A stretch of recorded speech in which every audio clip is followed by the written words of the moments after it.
निगरान हुकूमत ने सरमायाकारों का एतमाद बढ़ाने, दरामदी गैस पर इन्हिसार कम करने और कीमती ज़र मुबादला बचाने के लिए गैस शोबे में बड़ी इस्लाहात प्लान तैयार कर लिया है।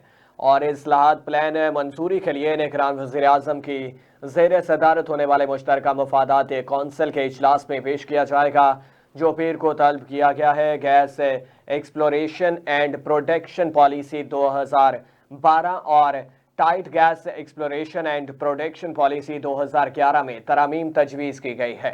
हुकूमती ज़राए के मुताबिक पेट्रोलियम डिवीजन ने गैस शोबे में इस्लाहात के लिए अहम तजावीज़ की समरी तैयार की है। ज़राए के मुताबिक तरमीम के तहत गैस कंपनियों को मकामी गैस का 50% निजी शोबे को फ़रोख्त करने के लिए आज़ादी होगी और मकामी गैस का 50% सुई सॉर्डर्न और नॉर्दर्न गैस कंपनियां खरीदेंगी, जबकि मौजूदा पॉलिसी के तहत 90% मकामी गैस हुकूमत खरीदती है।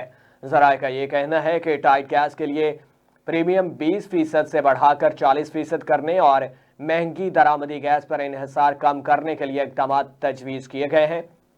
ज़राए का यह भी कहना है कि गैस की तलाश और पैदावार के लिए मुतादिद मराहत की तजवीज़ भी दी गई है।